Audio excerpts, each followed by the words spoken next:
Сте чули она позната фраза "Царство за коњи" од Шекспировата пиесија Ричард Трети.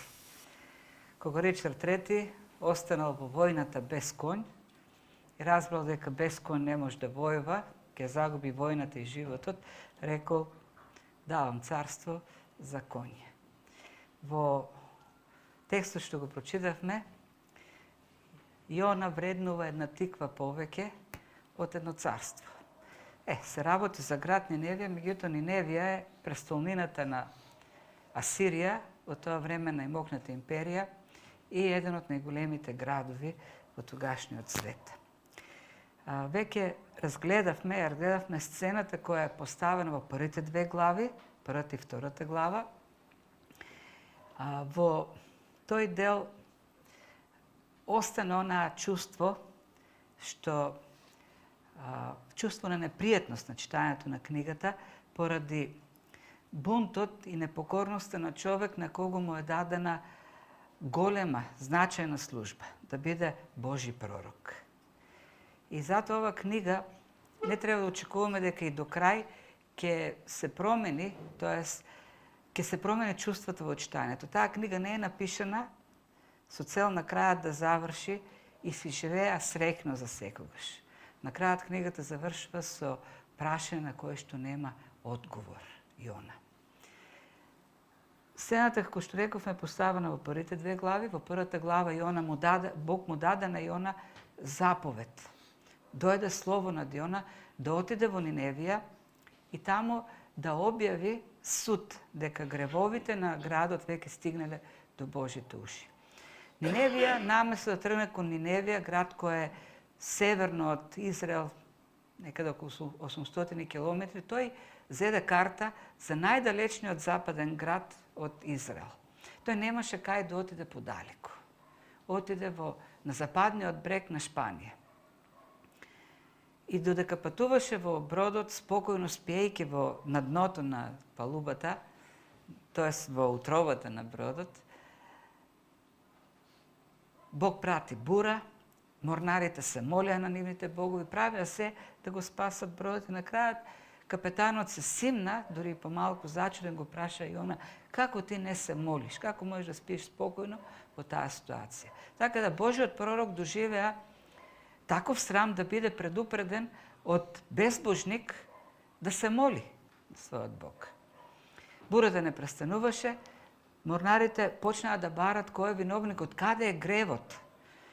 Јона, кој би требало како пророк по својата заради службата што има да бара грев кај останатите, на крајот се утврди дека останатите го открија гревот кај него. Жребката покаже дека тој е виновник и морнарите наместо веднаш во тој момент да го испадат од бродот и да си ги спасат животите и така да престане бурата, почнаа да го распрашуваат.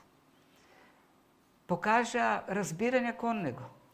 И се зачудија кога Јона им рече: "Јас сум Божи пророк", кој не го слушаше својот Бог и тоа не било кој, туку Богот на небото и земјата, оно кој создаде се, го праша: "Како можеш така да постапиш? Како можеш ти да бидеш бунтовник против Богот Создател?" И бараа начини да го спасат, бараа начин како бродот во бурата да го доближат до копното, и кога видеа дека не успеа, се помолија, се покаја пред Бог, пред Јахве, пишува, и на крајот го изфрли и тогаш се смири морето. Сите разбраа пораката дека Јахве е вистинскиот Бог, му пренесоа жртва и се заветија. Втората глава е во утробата, сцената е утробата на рибата, каде што Јона ја кажува молитвата кон Бог, која е напишана под форма на псалм. Во неа има многу убави поетски изрази, навидом е прекрасен, меѓутоа ја нема како по псалмите оној модел, библиски модел на покаяние, на обновување во спасението и така натаму. Го нема идеалот на псалмистите. Во целиот псалм, во целата таа молитва, ние може да видиме егоцентричност и она ги опишува неговите маки, давењето, непријатните чувства додека тонел во морето, до корењата на планините, до гробот, до шеолот и потоа го прослава Бог за физичкото избавување. Во ниту еден момент Јона не спомнува причината зашто тој се наоѓа во морето, зашто се наоѓа во утробата на рибата. Во ниту еден момент нема покаяние. Например, псалмите, и во псалмите имаме автори, псалмисти кои изгрешиле, како и Јона. Меѓутоа, тие во псалмите не го кријат својот грев, има покаяние, има обновување. Јона не спомнува ништо за тоа. Дури тој е самоправеден, се спротивстава на безбожниците кога вели јас не сум како нив, јас ке принесам жртва, благодарствена жртва во светињата. Тоест, Јона воопшто не го спомнува примерот на морнарите во првата глава. Он е остар контраст што го гледаме. Морнарите како луѓе кои што го барат Бог, барат покаяние, се молат, а Јона кој е незаинтересирано за животот на сите, се однесува во бродот. Така тоа е сцената во првите две глави. И ако до тој момент можеби се уште не ни изгледа така очигледен гревот на Јона, неговиот бунт, неговата непокорност, се станува многу појасно во третата и четвртата глава. Овдека маските паѓат целосно. Ако во првата глава и втората Јона бегаше од Бог, сега во третата и четвртата глава Јона директно се спротивставува на Бог. Го напаѓа Бог. Му се лути на Бог. Спори со Бог. Му дава лекции на Бог. И така да, овдека веќе во овие две глави гревот е очигледен, неговиот бунт и непокорство се очигледни и нештата одат стрмоглаво надолу, се понадолу и книгата на крајот не ни кажува кај завршува или како завршува се. Молкот на крајот на книгата е така љубопитен, создава љубопитство. Но целата книга, контекстот на целата книга не ветува еден добар одговор на крајот од страната на Јона. Ајде да видиме сега, ќе се обидеме да ги разгледаме овие две последни глави наеднаш, зашто тие представуваат една целина. Автор, тоест, оној што ја делел Библијата на глави и оваа книга, очигледно сакал некако пропорционално да ги раздели стиховите. Првата глава и бродот, втората глава молитвата и третата глава му изгледа многу долга, 20 и колку стиха, 1, 2, е поделил на пропорционално на по 10-11 стиха. Видите, тоа е една сцена. Ако првата глава сцената е бродот, втората глава сцената е рибата, утробата во рибата, третата глава сцената е Ниневија, градот Ниневија. По втор пат дојде Словото Господово до Јона. И с некој каже, ете, Јона е покорен. Сум слушал проповеди или примери на луѓе, на проповедници кои велат, да, Јона е пример за сите нас кои може би бегаме од Бог, но на крајот ете се покоруваме. Текот на настаните покажува поинакво мислење, поинакво разбирање кај Јона за самата покорност. Така, тој отиде. Навистина отиде во Ниневија, пишува дека бил многу голем град, 3 дена одење. 3 дена тој го кажувал она што смета дека Бог го бара од него да го каже. Самите археолози, историјата, сега пак не одиме многу во апологетика, не интересира, ние веруваме во тоа што пишува дека е бил голем град, 3 дена оден, навистина потврдува секуларната историја, археологија дека бил голем град, навистина голем град. Оно што ни е поважно овдека е пораката. Таа е фокусот на интересот. Пораката е кратка.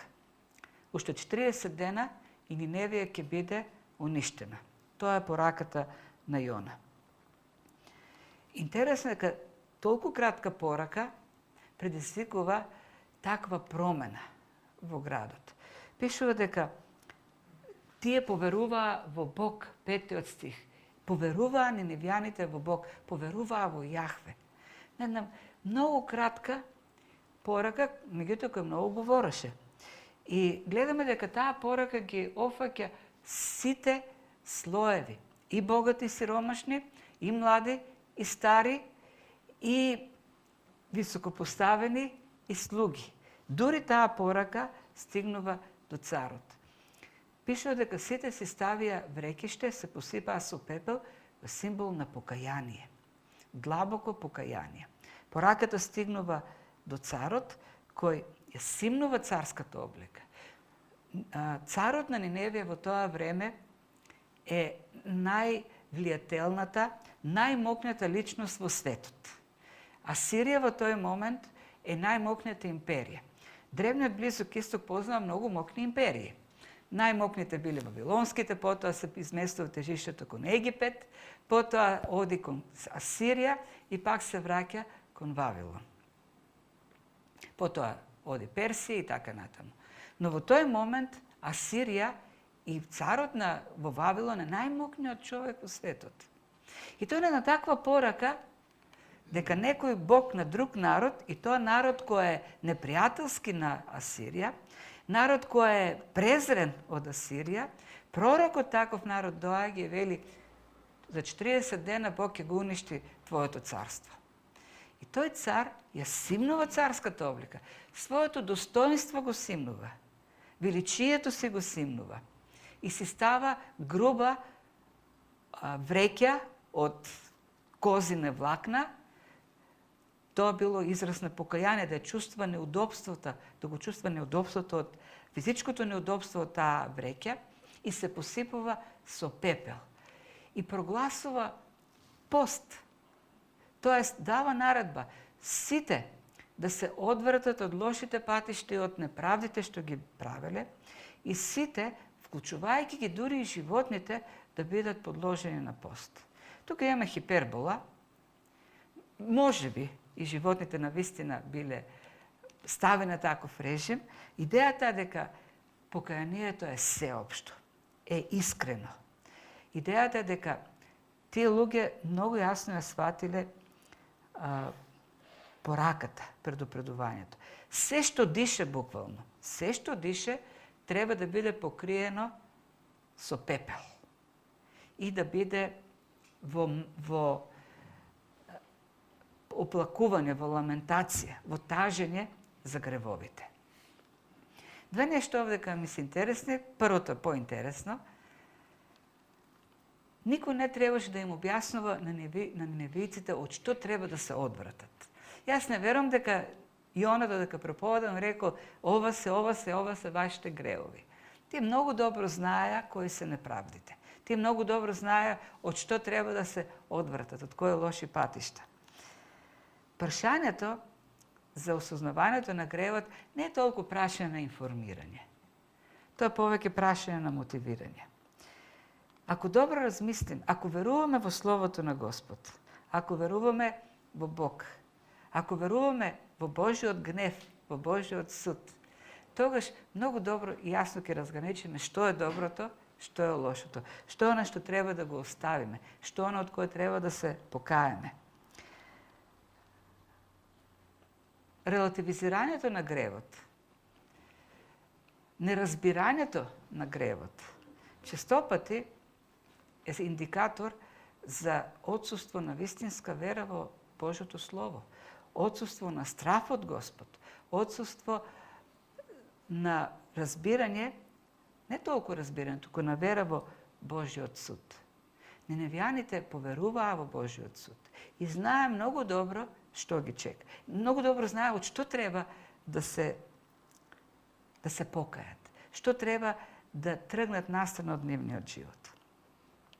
И тоа покаяние беше вистинско.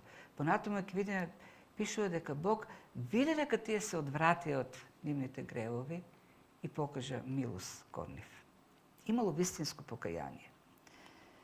И второто нешто што овдека прави впечаток, ќе го видиме понатаму, Бог не уништи Ниневија. Јона пророкуваше дека Бог ќе уништи Ниневија. Уште 40 дена Ниневија ќе биде разурната. И сега овдека доаѓаат прашањата на противниците на Библијата. Дали Бог не стои на зборот? Вети дека ќе направи нешто, а не го изврши. Всушност, самите ниневјани разбраа дека ова е предупредување. Затоа тие не рекоа, па добро тогаш, ајде да јадеме и да пиеме уште 40 дена, да се препуштиме на задоволство, зашто за 40 dena ќе бидеме уништени сите. Не, тие рекоа, кој знае, може би Бог ќе се смилостиви и ќе го отфрли од нас својот разгорен гнев и така да не загинеме. Јона, самиот Јона, понатаму во 4-та глава, тоест во истата оваа глава, ќе каже, знаев дека тоа ќе се случи. Јона знаеше дека Бог работи според принципи, дека ова не е ветување од Бог, туку ова е предупредување. Овдека немаме Бог мислеше едно, па потоа науми друго, го смени мислењето. Имаме принцип, многу јасен принцип, кој, например, е запишен во Еремија, 18 глава. Вели, понекогаш велам јас за некој народ и царство дека ќе го искоренам, ќе го сгазам и погубам. Но ако тој народ, врз кого сум го изрекол, тоа се поврати од лошите своји дела, јас го одлагам злото што сум намислил да го направам. Вели, јас на некој народ ќе кажам дека ќе го уништам. Но ако тој народ се покае, јас ќе го одвратам судот. А понекогаш велам за некој народ и некој царство дека ќе ги подигнам и ќе ги зацврстам. Но ако тој народ врши зло пред моите очи и не го послуша гласот мој, ќе го повлечам доброто с кој сум намислил да го дарувам. Јасен принцип од страна на Бог. Бог не е недоследен, кажува едно, а прави друго. Бог е многу доследен во своите принципи. Тоест, благословот е условен со покорност. Бог ветел благослов, но тој благослов е условен со покорност. Бог може да науми суд за гревот, но може да биде избегнат со покаяние. Тоа се принципите што ги гледаме овдека и во овој текст. Што следи понатаму? Бог покажува милост. Така да, покаянието не е формално, не се сведува само со покривање со бреќа и посипување со пепел. Тие се одвратија на вистина од својот лош пат. Виде Бог дека се одвратија. Виде дека покаянието беше со дела. Тие тргнаа по нов пат. Манифестираа ново поведение во нивниот живот. И сега,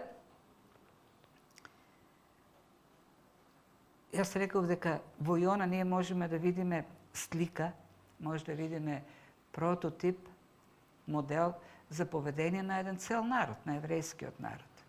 И ние тој модел ќе го видиме многу појасно понатаму во Новиот Завет. Го гледаме во Стариот Завет, но уште појасно во Новиот Завет. Господ Исус Христос ќе го искористи овој момент кога ќе ги укори евреите. И тој ќе им рече, ниневјаните ќе се дигнат на суд. Значи, кога ќе дојде судот од Бог на крајот, ниневјаните ќе бидат сведоци, тие ќе бидат обвинители на тој суд. Зошто? Зошто тие се покаја на пораката, една кратка порака од еден човек дори кој не сакаше да се покајат од Јона. А вие овдека имате многу поголем од Јона. И гледате споредбата. Ниневјаните поверуваа на еден никаков пророк од еден народ таму, кој не е нивен, на една кратка порака, на едно мало откровение. Исто така и морнарите поверуваа во бројот на едно многу мало откровение што го добија од Бог преку бурата и сите останати работи. Исус дојде со знаци, со чуда, со сила да им потврди дека тој е Месијата. Самиот Бог дојде да им проповеда. Им проповедаше, им кажуваше пример. Евреите го отврлија, не поверуваа.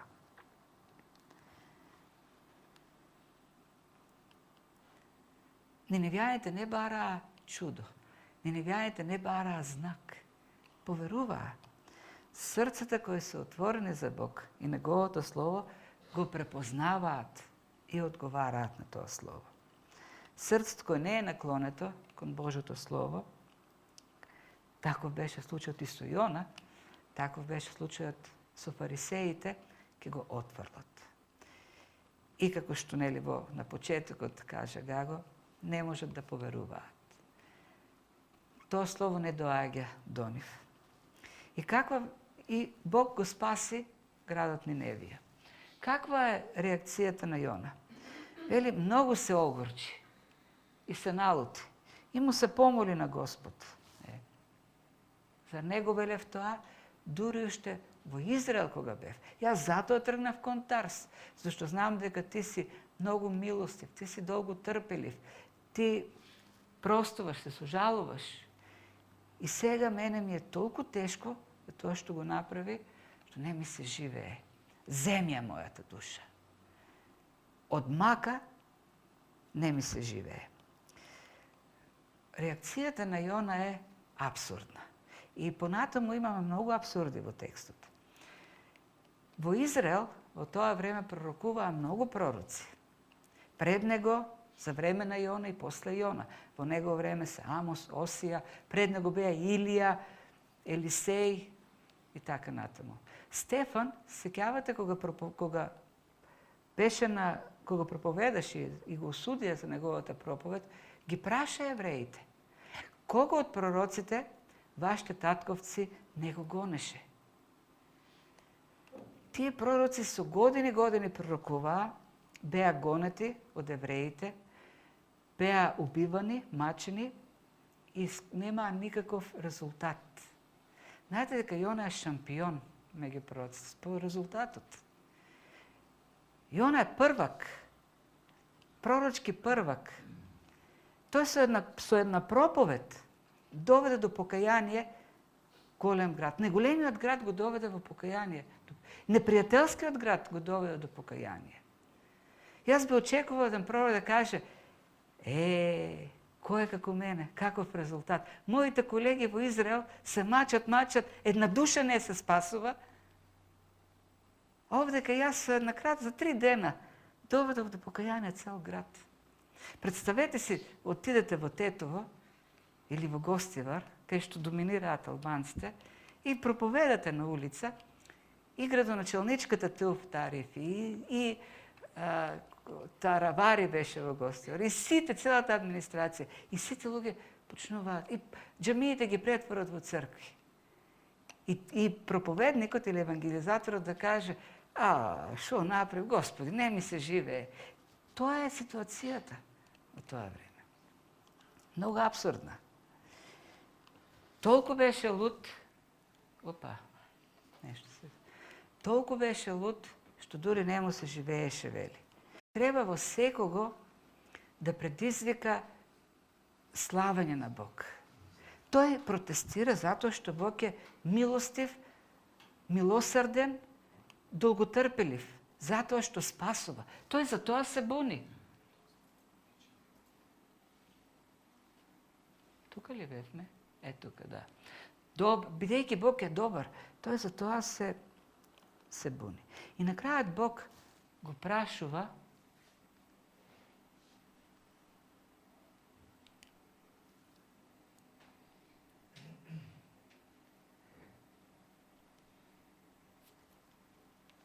овдека фали еден стих на крајот, 4 стих, каде Бог му вели: со право ли се лутиш, Јона?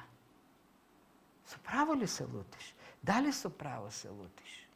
2 пати во книгата, една пати во 4 глава, пак ќе го праша: со право ли се лутиш? И прашањето што Бог го поставува е доста длабоко. Прво, за некој да има право да се лути, значи дека е во право. Тоест, неправедно е доведен во некоја ситуација, тој се лути. Кој може да му се лути на Бог? Кој може да биде поправ од Бог? Кој може да биде поправеден од Бог? Овдека Јона се поставува во ситуација дека тој е во право, а Бог греши. И затоа се лути. Од друга, тоа е едното, првото прашање. Првиот аспект на прашањето. Вториот аспект на прашањето е: Јона, ти како беше спасен во морето? Како беше спасен во утробата на рибата? Ти дури не се покаја, а овие луѓе се покајаа. Дали си во право сега кога се лутиш? Ти искуси милост во морето, беше спасен, дури без покаяние. Никаде во ниту еден момент не пишува дека се покаал. А овдека овие луѓе се покајаа, тргнаа по вистински пат. Ниневјаните своето покаяние сепак го доживеа, или спасение го доживеа после покаяние. Така, во овој прашање има многу. Ќе го видим на крајот кој е проблемот, вистинскиот проблем. Зошто Јона сметаше дека треба да биде спасен, па дури без покаяние. Додека останатите не заслужуваат да бидат спасени, дури и ако се покајат. Еден зрак на надеж се појавува овдека. Пишува во нашиот текст растенија, меѓутоа во оригиналниот текст имаме еден зеленчук кој е сличен на нашата тиква, еврејска тиква. Тоа е израснало над главата на Јона. Но интересно дека Јона излезе од градот, седна на источната страна. Источната страна е висорамнина на градот. Тоест се искачува на една висорамнина, зошто? За да види што ќе стане со градот. Зошто Јона не тргна да си оди дома? Зошто остана да чека да види што ќе се случи со градот? Па видовме што се случи со градот. Видовме дека Бог покажа милост, го спаси градот.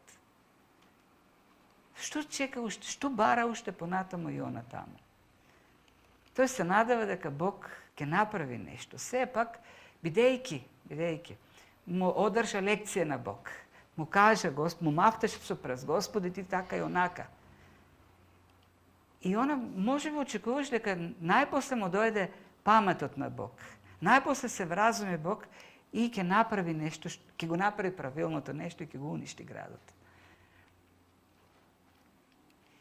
И си направил дури мала колипка, која очигледно не е доволна да заштити од жешкото на сириско сонце.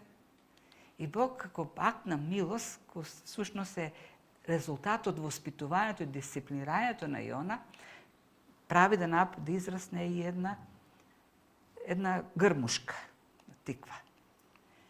Меѓутоа, радоста на Јона не трае долга. Јона многу се зарадува. Тоа уште еден знак, еве, Господ ме слуша, Господ се вразумува. Господ застанува на мојата страна. Меѓутоа, никако тој оган да пламне над Ниневија. Никако. Толку очекуван оган. Веројатно Јона очекува, ќе почне оган се, земјотреси, како Содом и Гомора, сулфур ќе падне од небото. Но она што се случува, црви ја уништуваат растенијето и силен жежок ветер почнува да ја гори главата на Јона.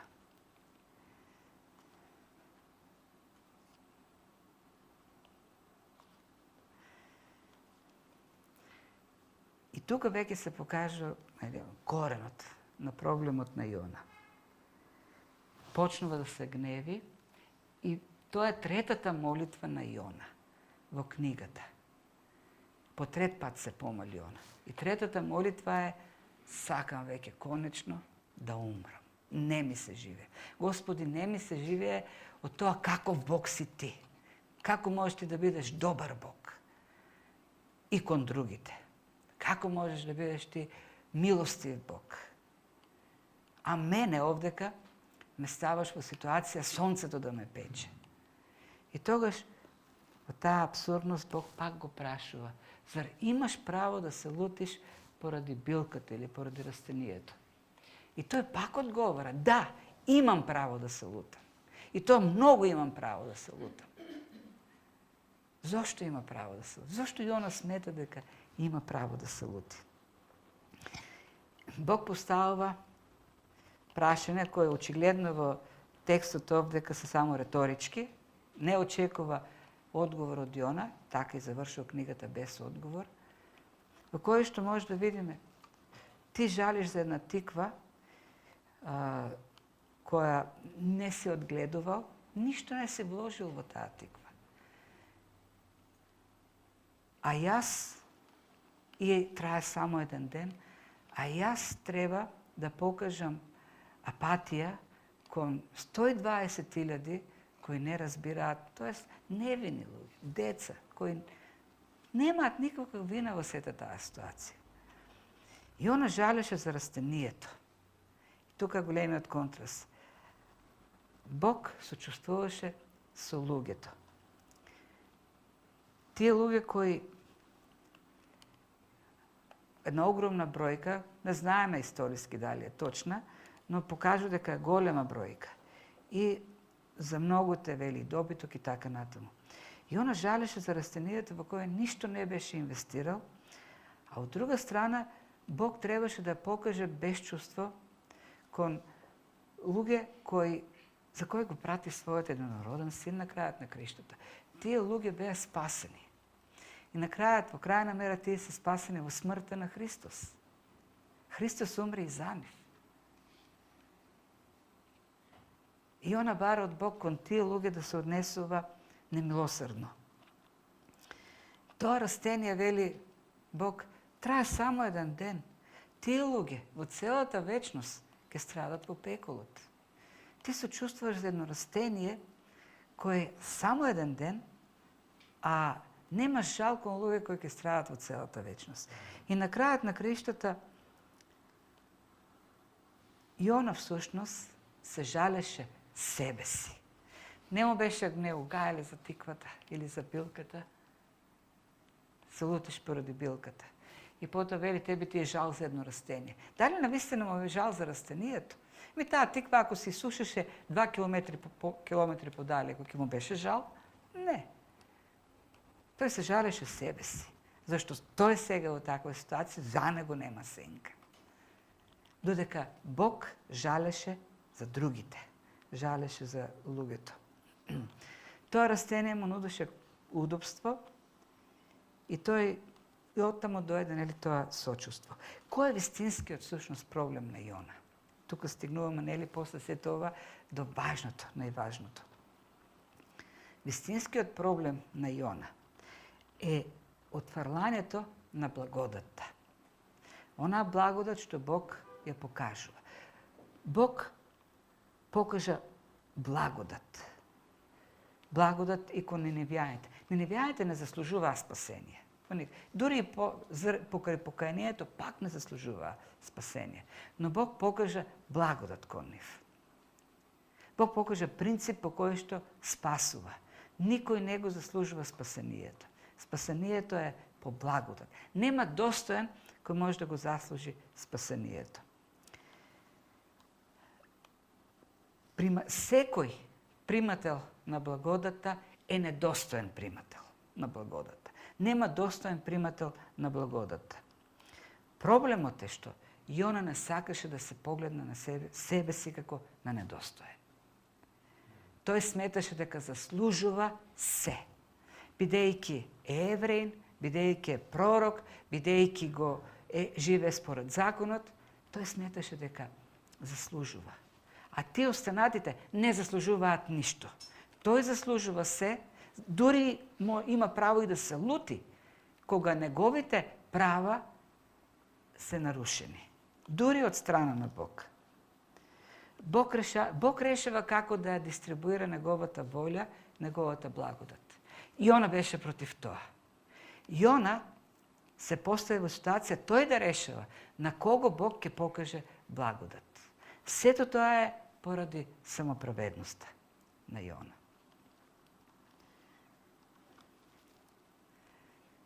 Благодатта, сушност, Бог тука покажа, не е за удобство.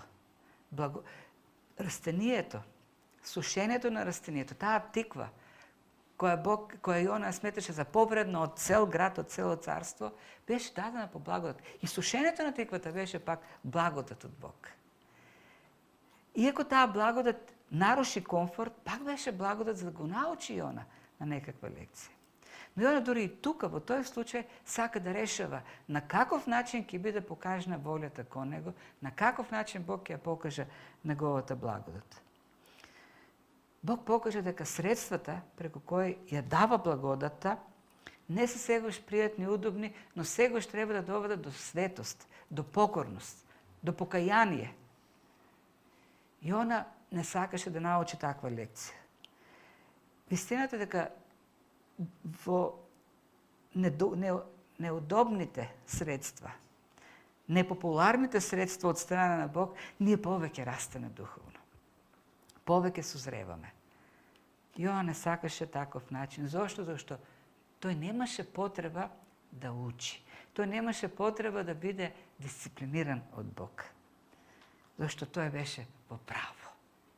Имаше право да се гневи. Јона сметаше дека е доволно праведен за Бог да го слуша и да го благословува секогаш кога Јона ќе посака. На ниневејците гледаше како на грешни, на безвредни, тие заслужуваат само суд. И таа самоправедност, сушност, на Јона е слика за самоправедноста на еврејскиот народ. Бог даде заповед тој народ да биде моделот на однесување, да биде благословуван од Бог, да биде заштитен, да му обезбеди победи, сигурност и на тој начин сите останати народи да бидат привлечени и да бидат повикани кон спасение. Меѓутоа, евреите глеdaa на другите народи како на недостојни за спасението. И кога дојде Христос, тоа се виде јасно. Зошто фарисеите негодуваат толку кога Христос се дружи со грешниците? Каква беше нивната реакција? Се радуваа? Не. Не го обвинуваа дека се дружи со грешници. Зошто? Зашто тие сметаа дека Христос треба да се дружи само со фарисеите, со никој друг, зашто тие заслужуваат да биде нивен пријател. Зошто реагираа така на проповедите на Исус? Зашто Исус во проповедите говореше за грев на секого и благодат кој Бог ја покажува кон секого. Христос во проповедите кажуваше дека сите се грешни, и фарисеите, и дека треба да се покајат ако сакат да влезат во Царството Небесно. Фарисеите се сметаат дека се праведни, дека немаат потреба од милост, немаат потреба од благодат, немаат потреба од покаяние. Затоа го отфрлија Месијата и ја побараа неговата смрт. Ова е за Израел и за Јона. Меѓутоа, заклучокот е примена за нас. Тоа веќе го кажавме. Самоправедноста. Ако Јона е слика за евреите, Јона е слика и за секој од нас. Тоа е слика за сите нас. Самоправедноста е карактер на старата природа. Карактеристика на старата природа. Нема човек кој не е самоправеден. Во помала или во поголема мера. А самоправедноста е грев. Она како што бил грев тогаш, така е грев и денес. Дали некогаш се лутиме или сметаме дека е неправедно кога мислиме дека нешто заслужуваме, а не го добиваме. И тогаш почнуваме да ги обвинуваме сите, па дури и Бог за ситуацијата. Тоа е самоправедност. Зашто во истите такви ситуации, кога запаѓаат другите, ние ќе разбереме зошто не добиваат. Ќе ги видиме проблемите што ги имаат другите поради кои што не ги добиваат благословите. Меѓутоа во нашата ситуација ние тешко можеме да ги видиме нашите проблеми, нашата причина за недобивањето на некои благослови. Исто така, кога ќе видиме дека некој е благословен, за кого сметаме дека не требало да биде благословен, не ли е тоа самоправедност? Јас требаше да бидам благословен, а не тој. Па тоа се појавува уште мала возраст, уште во училиште. Не сте чуле, вие што имате деца, да кажат: ама учителката мене ме мрази, не го сака повеќе, јас заслужувам повисока оценка, оној заслужува пониска оценка. И ќе најдеме аргументи. Зашто мислиме дека мојот одговор, моето знаење е повеќе од знаењето на другиот. Тоа е самоправедност. Самоправедноста е грев. Кога Бог ни одземе нешто што ни го дал, што го имаме, и ние почнуваме да се лутиме, зашто тој нема право да го направи тоа. И тоа е самоправедност. Кога средствата на Божјата благодат не се оние што ги очекуваме. И се бунтуваме.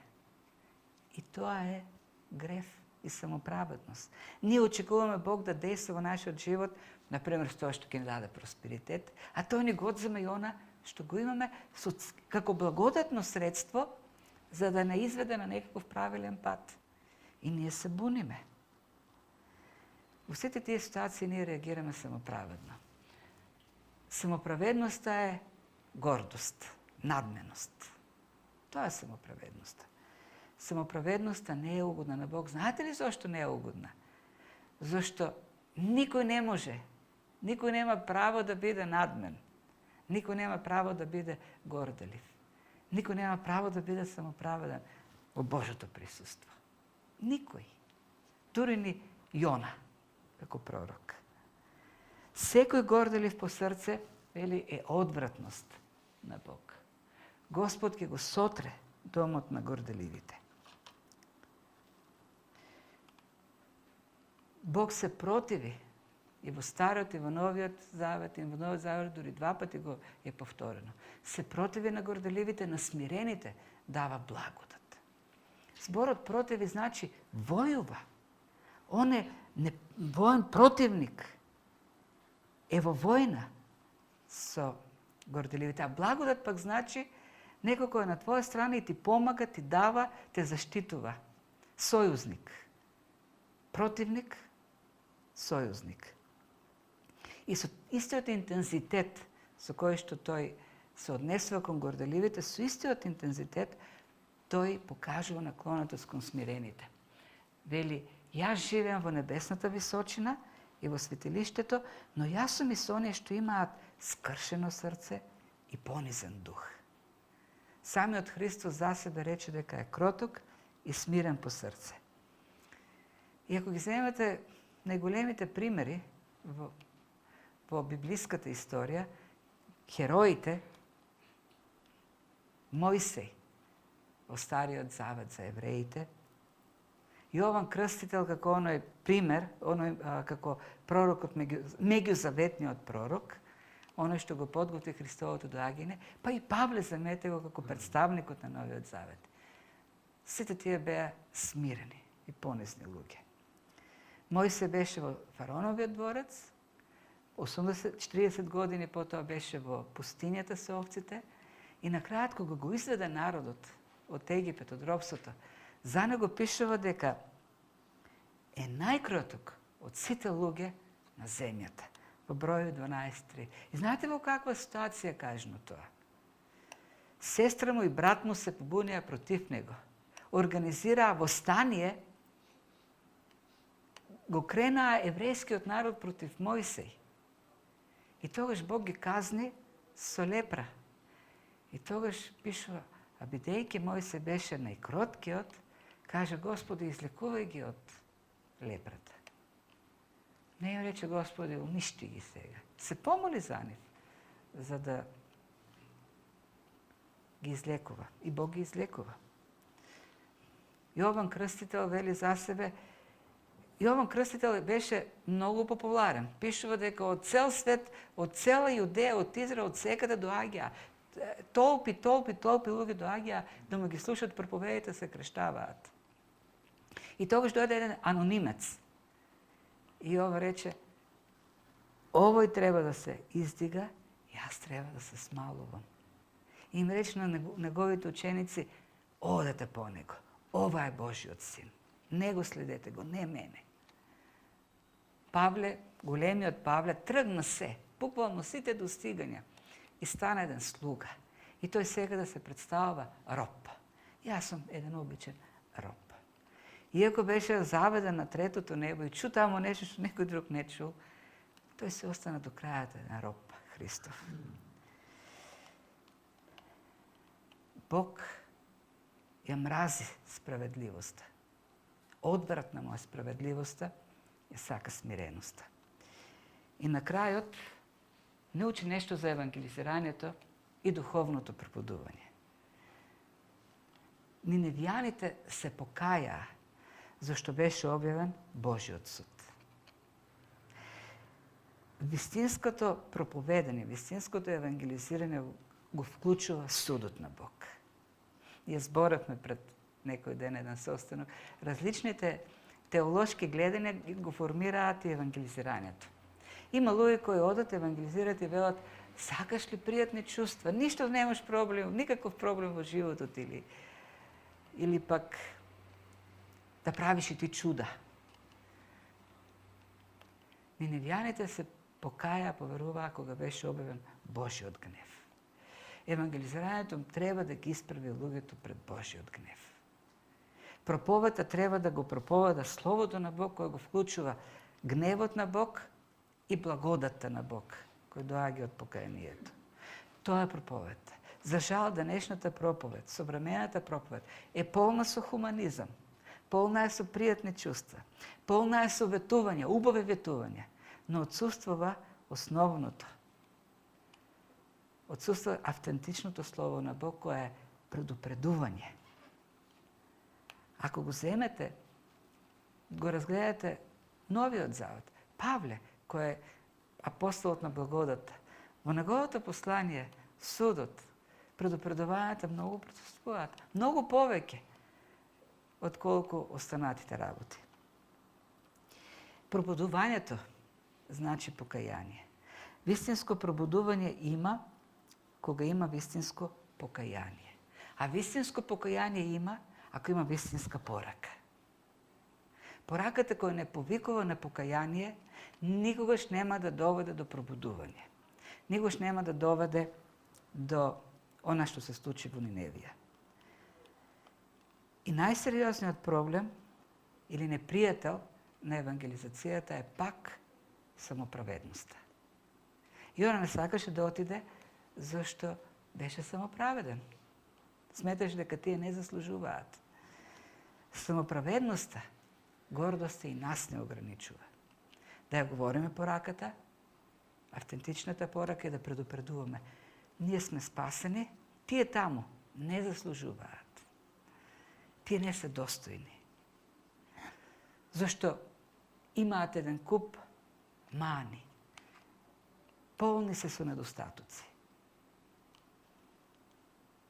Дури од нашиот народ. Уште повеќе од другите народи. Самоправедноста е таа што ќе нас пречи да отидеме, да им помогнеме на другите да искусат Божјата благодат. Тоа е книгата Јона, која од почеток до крај е непријатна и за читање, иако изгледа како бајка, пријатна за децата, интересна, полна е со изобличување. Полна е со критики кои се упатени кон сите нас. И судот изречен во Ниневија е истиот суд кој стои, дебне, кој виси над човештвото. Самоправедноста е опасноста во вистинското дејство преку вистинските инструменти на благодата. Но Бог да ни дава мудрост, не само да ја разбираме, туку таа книга на вистина да предизвикува промена во нас. За да на крајот и ние не останеме без одговор на Божите прашања, туку нашиот живот да биде вистинскиот одговор. Нашето поведение, нашето однесување, нашата порака во овој свет.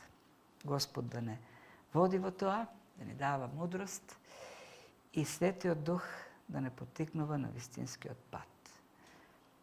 Многу смиреност и умртвување на самоправедноста.